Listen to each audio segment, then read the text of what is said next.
Brian Evans is Professor of Urbanism and Landscape at the Mackintosh School of Architecture, the Glasgow School of Art, and Director of the Glasgow Urban Laboratory, and previously Artistic Professor of Urban Design and Planning at Chalmers School of Architecture in Gothenburg. He's been a partner with Gillespie's, the international design practice, Deputy Chair and Chair of Design Review with Architecture and Design Scotland, and an enabler with the Commission for Architecture and the Built Environment. He's founding director of the Academy of Urbanism and has advised the United Nations, Geneva, on cities in preparation for Habitat 3. He's led some projects in some 20 countries on 3 continents, leading to over 50 national and international awards for professional and design excellence. And I feel a bit overwhelmed after all that. But please, can we put our hands together now to welcome Brian Evans.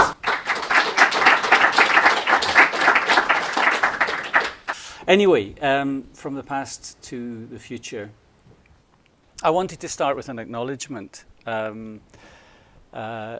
was a time in Scotland, a unique band of people, and 3 of them in particular had a big impact on me. Ian McHarg, who we all know, and Mark I worked with for 20 odd years, and he was immensely encouraging and supportive. But in particular, Mark was my link with McHarg, and through him and the people who trained with McHarg in Pennsylvania, there is a sort of coherence, and it's wonderful. I see Ian is here this evening, Ian White. Bill Cairns, Brian Clouston, a number of people who, when we were starting out, we had the opportunity to work with. I mean, I've been on this for a long time, the relationship of the sublime and the picturesque in Scotland.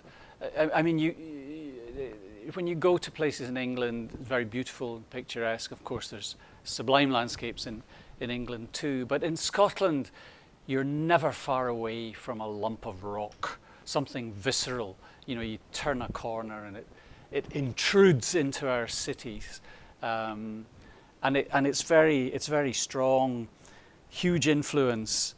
Of course it gets appropriated for films. The Hogwarts Express runs through the Glenfinnan Viaduct. But you know, this is archetypal Scotland, isn't it? With this cultivation, but the strong armature of the country breaking through. Bill Cairns asked me to give a keynote when LIS was 50 years old, and Bill was super excited. 50 years, Brian. The Landscape Institute in Scotland has been going for 50 years, and your Bill Gillespie was the first landscape practice. And all the time that Bill was talking to me about this 50 years, I was thinking, yes, but I mean, Scotland's been around for a long time. You know, it's 50 million years. We're scratching at this. And I started, of course, in the earth sciences.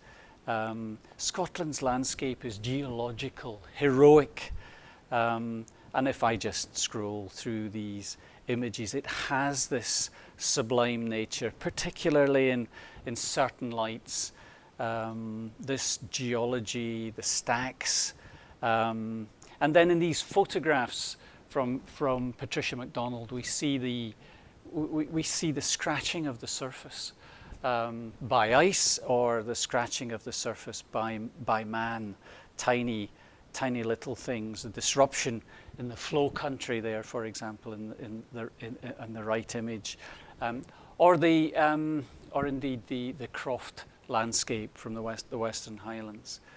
Glenfeshie here juxtaposed with Muirburn, and then fishing, and I love this remnant that you see. And of course, as we move through this, we come now to the Anthropocene and what we are doing to the landscape. And at that conference, I talked about how Scotland's landscape demands care and it demands courage. And certainly once upon a time, we were able to do that. This is Loch Fascally, with the hydro scheme, where that new parkland was created around about. So here's an industrial enterprise that creates parkland. Stunning. Their Stirling University campus. And even in oil and gas, there was a huge concern that somehow this would be sat in the landscape. We would take care of it. And I posed the question about whether or not this is courageous. It's not so much, it wasn't me railing against renewable energy. It's just, the minister spoke at that conference and he said, well, you know, we set the targets and then each case is decided on its merits, and when we get them somewhere and I said, Minister, that's not good enough. It's just not good enough. We had a national policy for oil and gas. We should have a national policy for renewables. It's managerial what we do. Well, I've always loved this quote by Frank Muir, and it brings into register, I think, the juxtaposition of the sublime and the picturesque. This is Farragon Ridge up in Perthshire, where Sue and I have a wee place. And I'm always conscious, I mean, this is maybe not the most sublime of Scotland's landscapes, but still it's awe-inspiring when you're up there on Farragon. And you know, we do all commune, don't we? What's it all about? I don't know, but whatever it is, this is what it's about. And you can walk just 100 metres and look into Strathtay, and you're looking into a picturesque landscape. I've always been profoundly influenced by the artists, the way artists see things. And these are a couple of shots of the Hudson Massif in the United States from the American Sublime. And when we first painted big landscapes, people were always wee. They were always intimidated by the setting.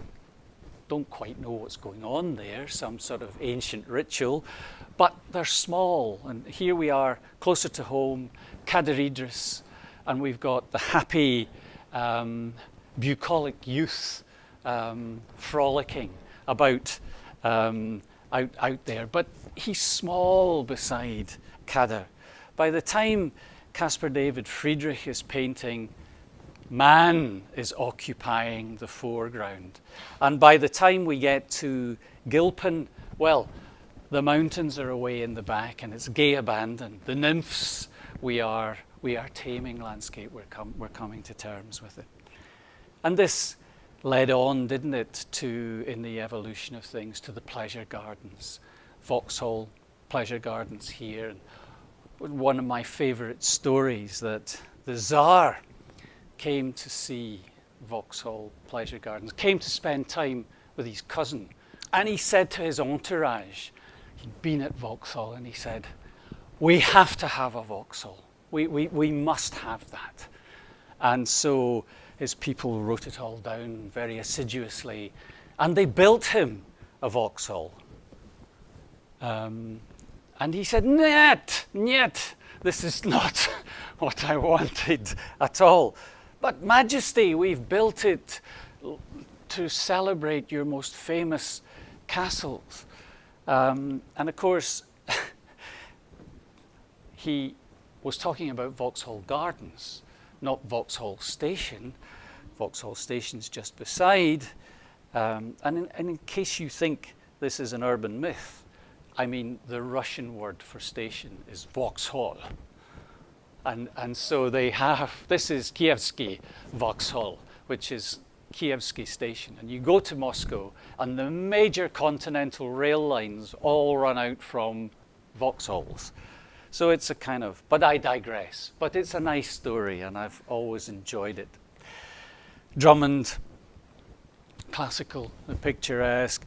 We are ordering, we are laying things out, we're mannering, and it gives on to the Victorian pleasure gardens. But by the 1960s, we weren't doing too much of that. It's your fault. The Plan Voisin made real in Barcelona. This is the Park Hill Flats, for example, in Sheffield. And there was a small group of people. You can see some of them here. 5 of them, I think. Each wrote a book in the 1960s. An Englishman, a Scotsman, and 3 Americans, actually. Ed Bacon over on the right. And there's lots of others in here as well. McHarg, Kevin Lynch, Gordon Cullen. And of course, McHarg brought ecology into the city.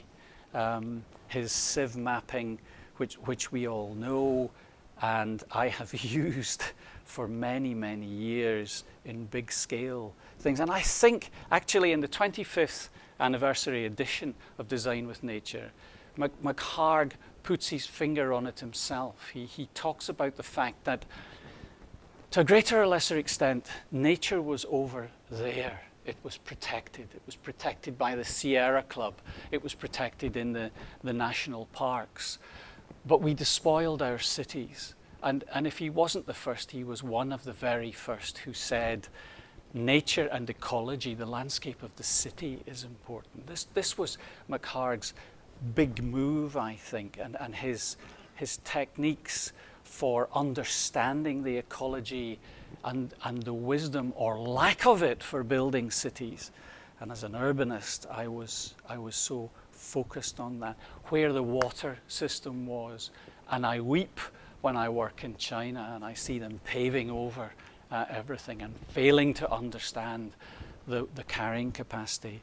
And of course, he drew, and as an earth scientist who had trained in planning and regional planning, then there was this magic that you could use this in a design.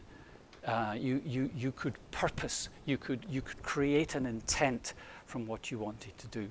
One of the best examples, I think, of McHarg's work delivered actually is the landscape master plan for Milton Keynes. Poor old Milton Keynes. It's a fantastic piece of work by Derek Walker, study of an architect, study of capacity, how things fitted in, his understanding of the water system, the typology of landscape, and this separating out of layers for woodland, for different types of habitat, deconstructing the master plan into layers, reconstructing it to create a network, a neighborhood.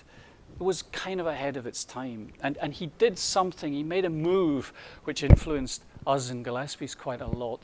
He needed a balancing pond to be able to accommodate drainage. And I mean, this is, what's this, 1980 or something like that? It's a long time before SUDS, before it was the lingua franca for everybody. And he had the idea that rather than it being unsightly in the summer, why not make it deep enough so the water fluctuated? It was a proper balancing pond. And when we had the opportunity to work in Scunthorpe, but anyway, there was a lot. But we were able to work with the geography of Scunthorpe. Abercrombie had been there. We got into the archives. They found the appointed Abercrombie to create a plan for the industrial garden town. And do you know what? Things never change, because as we're going through the archive, we find a letter from Abercrombie to the then council saying, why have you not paid my fees? I sent you the report. And it was for something like, I don't know, £7.17 6 or something. An industrial garden town from Sir Patrick Abercrombie. So a new geography, and we talked about the relationship, and at the time the Environment Agency were looking for areas for flood attenuation, and we said, well, why not have a great big balancing pond rather than inundating farmland? Put some lakes beside Scunthorpe on Trent. One day I'll write them up. Anyway, as a scientist coming to this, I've always loved this basic diagram of the biomes. And it's surprising when you work internationally and you work with other colleagues, when they're saying, I wonder what will grow here. Well, I mean, if you've studied this and you know about plant associations and soils and geology and climate, you know, generally speaking, what's going to grow, don't you? And I thought that was a revelation that people didn't know that when we went off to Russia and start thinking about. And it was interesting to go. Here's Glasgow, Copenhagen, and Moscow, all on the same latitude. It's just we have a maritime climate. They don't. We think they're a long way apart, but when you see it in a different perspective, we're not so far. And I found the pre-revolutionary paintings, Savrasov, Shishkin, these amazing skies, the poetry, the paint. It could be Montana, couldn't it? Huge vistas. This is a very famous painting, not the best light. There's 45 different tones of black in this painting over the river Dnieper. Even Shishkin with these minute handling of forests. And look, the little jay, tiny work. And there's this visceral, strong, melancholic relationship that the Russians have with landscape and with the seasons. They have the mud season like they do in Northeast America, for example. Savrasov, the rooks have returned. My own favorite is Itzhak Levitan, the spring freshet. And I started to look for the details. I found this pre-revolutionary landscape still there in Moscow, when they were wanting to cover it with ticky-tacky boxes. And so Evans started to talk about capacity and screening and how, and this was the way I found I could appeal to oligarchs, to appeal to their poetry, their literature, and their art, to get them interested in landscape. The Vladimirka Road to Siberia, from which you never return, still there, And I found all these details, and I actually got them interested in some of that, in the positioning, thinking about the capacity. Their definition of landscape is interesting. But we used Levitan and the cultural landscape to show them that these pictures are just, 5 years old or something like that. This is by the River Moscow, and well, they're both by the River Moscow, in fact. And then we were able to show how what they were doing to Levitan's landscape and invite them to think about something. A dozen years ago, we were drawing. I mean, you were out there with tracing paper and magic markers, enough to last you for a couple of weeks. It was like working in gear, the first big project I worked on, Glasgow Eastern Area Renewal Project, Scottish Development Agency. You were kind of special forces. You were sent out with enough tracing paper and magic markers, and if you were to last you for 2 weeks, and if you were taken prisoner, they would deny all knowledge of you, And things have changed a bit these days with community.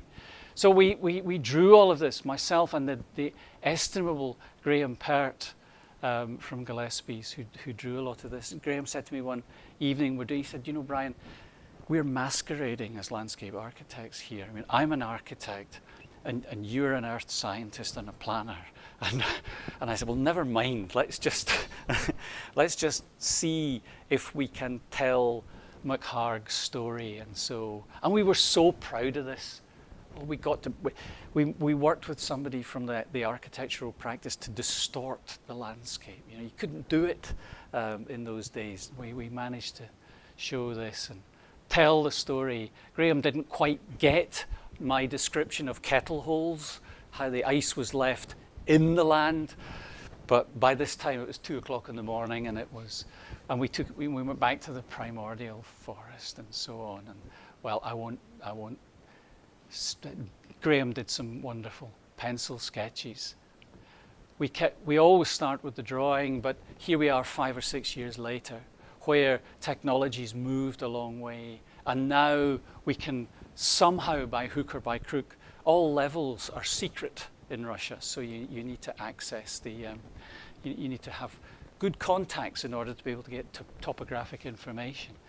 But then we were able to apply McHarg and use computer technology to do this. Still, the hand drawings are best. And we discovered, of course, with Photoshop, you can disassemble Photoshop. You can create these layers of the landscape.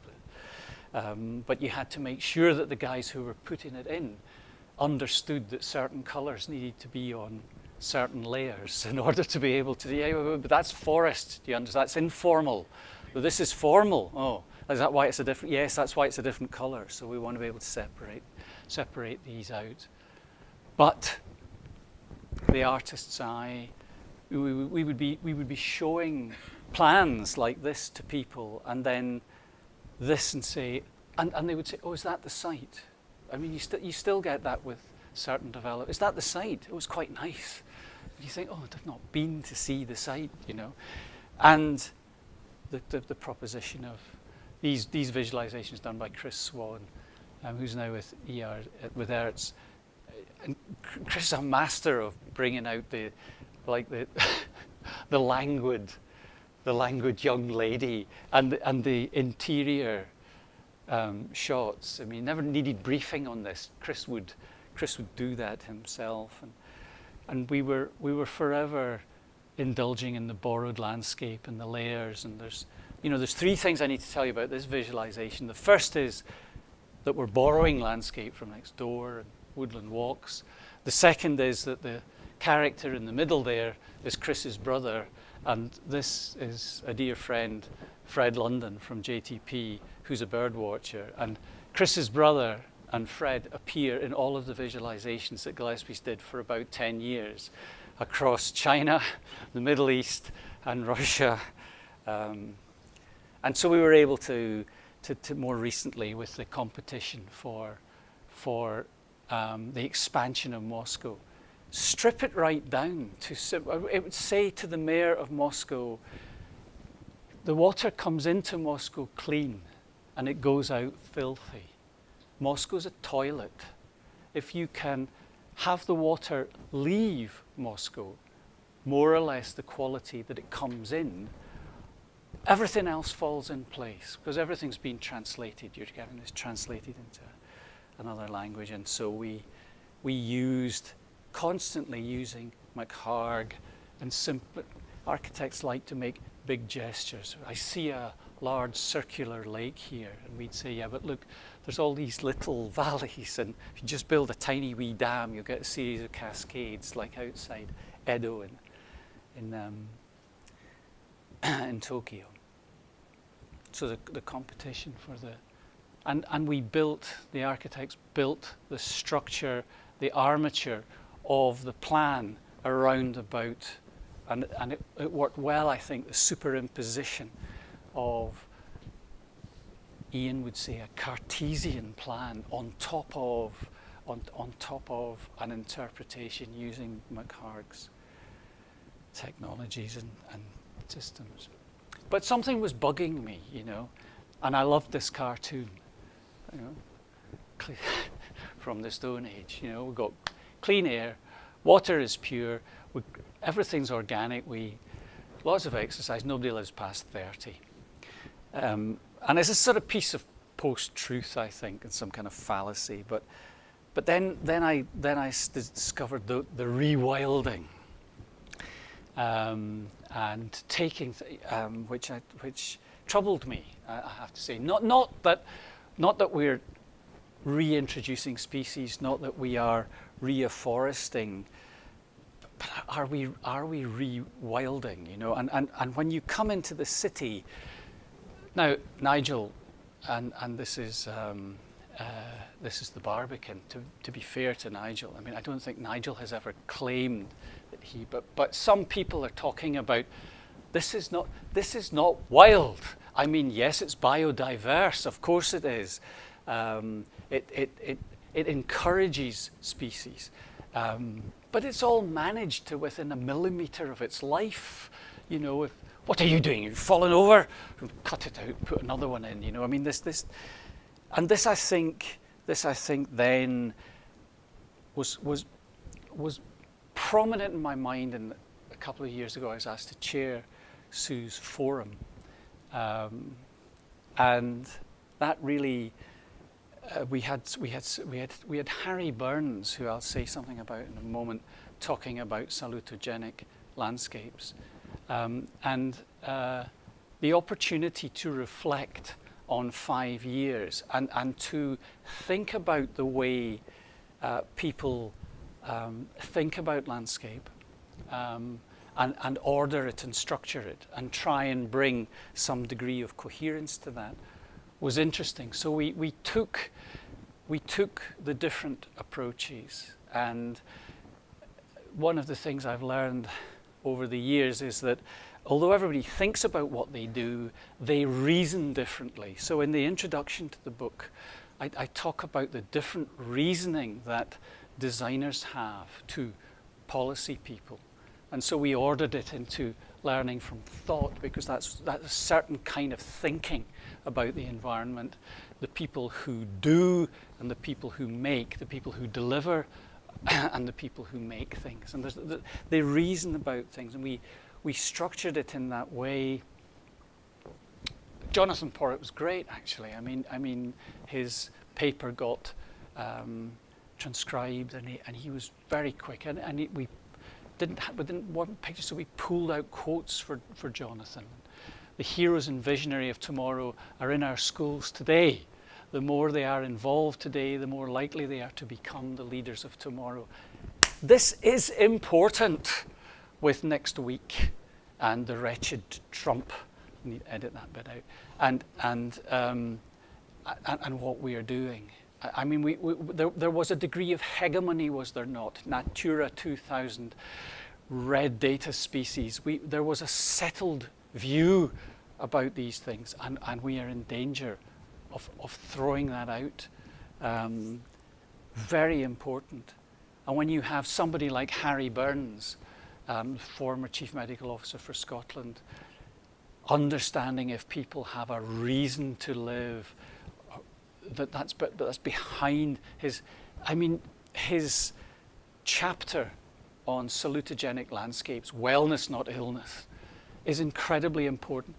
And when you have the Chief Medical Officer saying to us as a profession, society needs to do more to design spaces that allow people to come together and socialize. Of course we would say that, but like me, you will all have been there, saying to people, and say, well, of course you would say that because it's in your interest, because you want to, as if all we were interested in was the fee that's associated with transforming the city or the landscape rather than other things. And it's fantastic to have this body of empirical evidence to support interaction. Johnny Hughes' piece echoes McHarg, talks about fragmentation, ecosystem services. It is a complete echo of McHarg from 40, 50 years ago, where he's talking about the fact that the connectivity is as important as the cherished places, and very, very important. And Tom Armour talking about heat islands, greening, which we all now know, but that's a huge move forward. And I will bring this back to the aesthetics in a minute or two. Peter Head, I always wonder, has he got a cousin called Fraser Burgh? I mean, I could never take it. I think actually what Peter is talking about is the cyclical economy and carbon sequestration. Actually, he is taking it out there.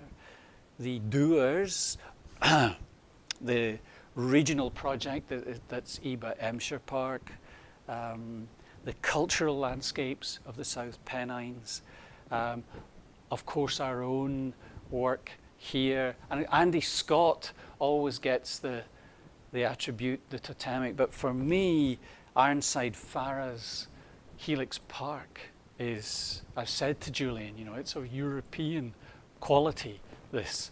And he's very relaxed about it. It's always but Sue and I were assiduous when we were doing this, that if the designers weren't credited, we wrote it in and added it in to the footnotes.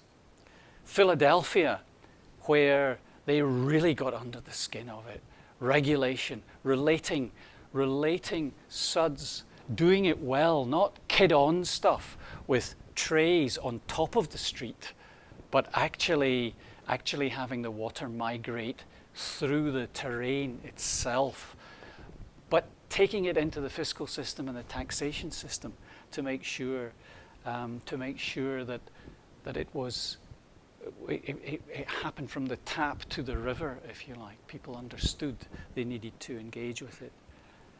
The makers, the High Line, and Pete Audolph's planting, and here we are again with this, which eventually Sue and I called ecophilic planting. I mean, there's so much today talked about biophilic design, which is important, but biophilic design still, by and large, puts us in the center. So we use the term ecophilic for what Audolph is trying to do. I love his quote. I was looking it up. You know, he was on the telly with Monty Don recently. He said he hates over floralistic plants. It's a wonderful quote. Why does he use so many grasses? So yes, they are natural, but they are managed. They are encouraging bio-rich biodiversity, but it's a different aesthetic. This is not picturesque. This is not sublime. It is, in our view, ecophilic. Chongyi Chong River. And so you'd be delighted to know I'm not going to read this out, but we brought this together into a kind of 10-point proposition, really, that first of all, urban growth with urban concentration. By the middle of this century, 80% of our people globally will live in cities. The vast majority of people will experience nature in city regions. They will experience the ecosystems of city regions. It will be the few who experience it outside. Climate change, well, I'm sorry, Mr. Trump, but it has to be front and center. Of course we don't know all the detail, we don't know the detailed causality, but we know enough to know that the climate is changing, that we have events, that we have flooding, that heating is affecting health, that's affecting biodiversity loss. Wellness, health, salutogenic, designing for health. If you do these other things, you take care of the man and the woman as well. Stewardship of the water system. I mean, with our experience in China, you know, it's so important. The work I did for the United Nations was for the UNECE, the Economic Commission for Europe. North America, EU and EFTA, Russia, the CIS countries, and Turkey, Israel, and the Balkans. That region has 17% of the world's population, nearly 50% of world's GDP, and 65% of the world's fresh water. And our politicians wonder why people want to come here. I mean, the North is the Garden of Eden. And these people all live between the Tropic of Cancer and the Arctic Circle. It's a temperate, wrapped around by the boreal forest, a biome that's growing at 3% per annum, unlike the Amazon rainforest. The water system, the causality of cities along water systems, the great Mississippi-Missouri basin, the Rhine-Danube and the Volga-Dnieper river systems. Something like 70% of the people in these cities live on these water systems, and they're all interconnected. From this evidence, these papers, if you like, in fact, economy and technology were seen seen to be huge advantages. They weren't seen. A number of people said money is not the problem. There's plenty of money. We're not using it well. Technology is there for us. So whereas we have issues with health, whereas we have issues with poor stewardship of water systems, economy and technology are there for us and advantageous. Best practice is hugely developed. So there is much more knowledge and understanding of best practice. And there's an emerging new normal that we have or had, because it's in danger, I feel, but we had managed to bring nature out of the closet, bring it into the mainstream. It was a mainstream consideration, pan-European certainly. And the new landscape aesthetic. The fact that in Scotland in particular, no longer is it a composition or a collision solely between the picturesque and the sublime. The ecophilic is part of it too, when we all put together these planting schemes and deliver them. So we have this composition of ecophilic, picturesque and sublime in Scotland, and we need to strike a balance between that in terms of our respect for the environment. Getting it into the mainstream, I mean, Chris Smout is good on this with his papers that he wrote for SNH when they were set up. Talks about how it was so much a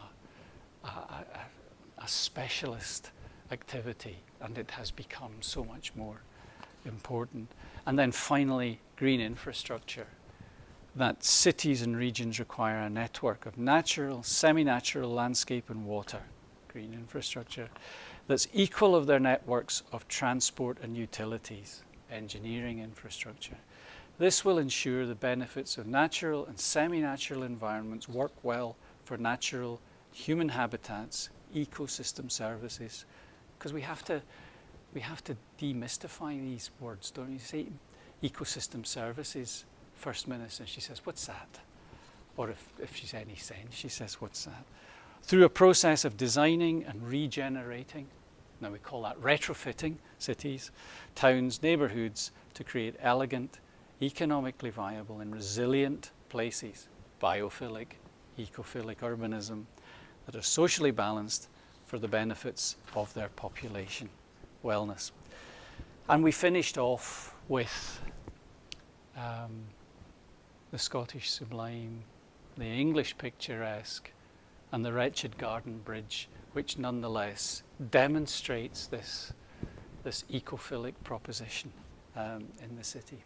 So that was the 10-point proposition that's contained in Growing Awareness, that's built on all of that practice, that's built on the research that Sue and her colleagues have done, to invite us to think about the balance between sublime, picturesque and ecophilic in Scotland. Thank you.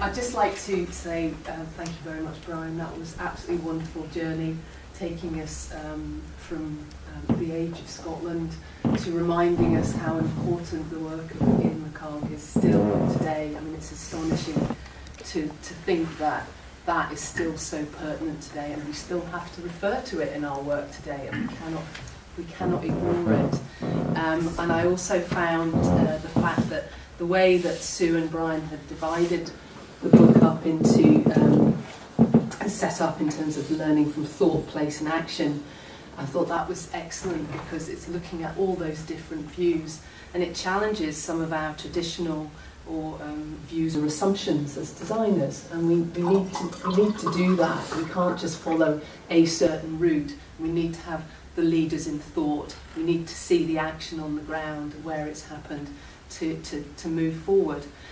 Brian's got a very limited time, obviously, because he's got a taxi to catch, but we do have options for some questions here if there's any in the audience. Has anybody got anything burning? They're all going. I have a question. I think it's kind of referring to some of your comments last Friday, and also Peter Head in his essay, when I was grappling with it, said Scotland could be leaders. Scotland can be leaders. Do you, from your perspective, do you think that's possible to take forward these 10 main themes from your book? I'm going to ask both of you. Do you think Scotland can be leaders in this? Do you want to start? Well, I'll start. I think it is possible. Whether or not it's doable is another matter. For the Central Scotland Green Network, we're talking about a vision that goes forward to 2050. And the challenge is, how do you keep that proposition fresh and alive through election process after election process? So how does it become so embedded that it does become every day, that there is an expectation amongst all of us that this type of landscape treatment, the integration of nature into our cities is good for us, and that collectively we're prepared to actually invest in it. We've been doing some work recently, assisted by the Glasgow Clyde Valley Green Network Partnership, looking at the costs associated with delivering the Central Scotland Green Network. So we have a figure, we think it's about 2.8 billion. Compares very favourably with things like the A9 upgrade, which is £3 billion to upgrade the A9. So it's actually not a scary amount of money. It equates to maybe 70 odd million pounds a year, and a lot of that money is in the system. It's just not being very well used. So what we have is silo budgets where roads money is spent on roads but nothing else, and health budget is spent on health but nothing else. And part of the challenge is to embed some of this thinking so that the people who hold budgets, the people who procure new development, start to think about what can they do to actually make sure that their spend adds value across a range of the Scottish Government's priorities. And so it is doable and it is possible, but we need to maintain the pressure, I suppose. Mm-hmm. We use the forum as a way to do that, so it's a way to bring big ideas to Scotland, to keep raising the aspirations, but increasingly what we want to be able to do is to also evidence what's happening on the ground. So we want to be able to say that there are projects out there that are demonstrating some of this thinking, so that we can actually take ministers and elected members to go and see work for them to realise the incredible benefit and value that it represents to the economy, to people's lives, to our future well-being. Mm-hmm. Yeah, I mean, I think I've done a fair amount of work in Norway over the years, and the first occasion that we were being asked to look at the small airport on an island, Vigra, related to Ålesund, and they were building a number of businesses, at a business park and things, to take advantage of the airport. All sensible, properly scaled, thought out. And we did what you always do, and we said, okay, so where's the plan for this? And the plan for this and this. Now, where's the landscape plan? Landscape plan. We have a lot of landscape. And I said, yeah, but look at this fish processing plant. It was that they just graded roadstone, dumped it in the fjord, created a flat platform and put something on top of it. And we did some work for the Norwegian furniture industry. A lot of Scandinavian furniture is actually made in Norway. And it was the same when we did the Energetica project in the north of Scotland, the corridor from Aberdeen to Peterhead. All about migrating oil and gas into green technology. And I said, you have to live it. You can't sell people this if you're not prepared to live it yourself. So we came up with this idea, and the Norwegians have one too.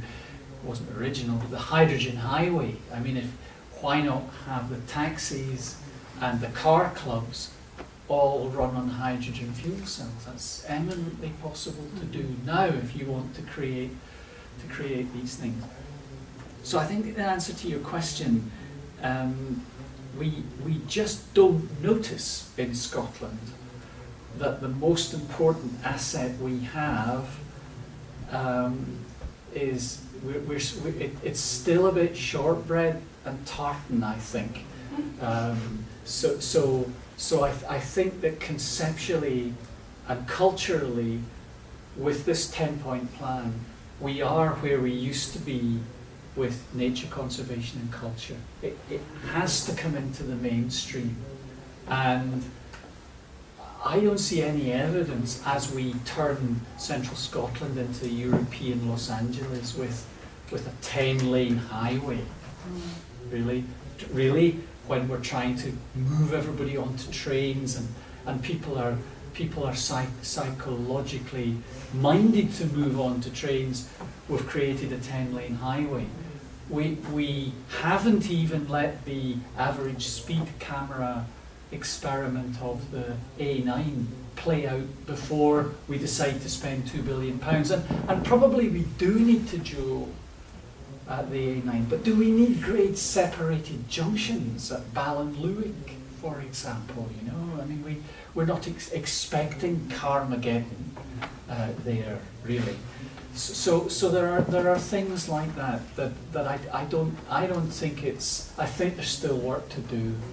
Of course, Sue's initiative is an incredibly important one,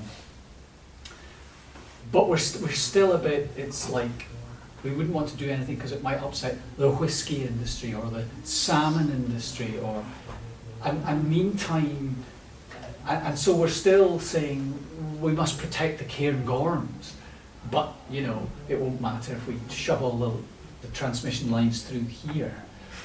Mark Turnbull used to tell me he was profoundly against national parks for a long time because his thesis was Scotland is a national park. And if we start making these, people say, well, that's all right because that means outside. And, you know, we're dumping all of this stuff in between the Trossachs and Cairngorms National Park now.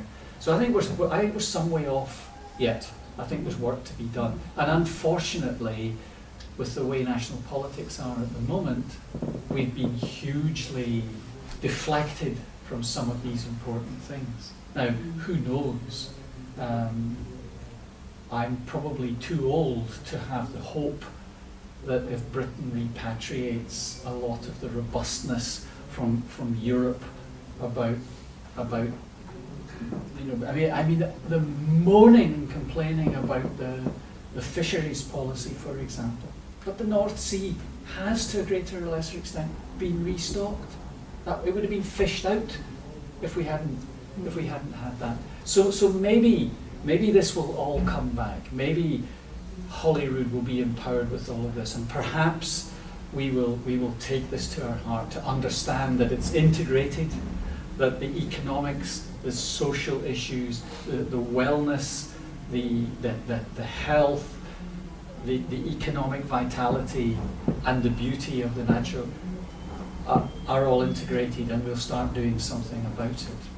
But I think we're not there yet. We're not there yet compared to some of the countries that we seek to emulate. Scandinavian countries, Austria maybe. You know, I don't think so. But that's down to us. Yeah, I know. It's down to us.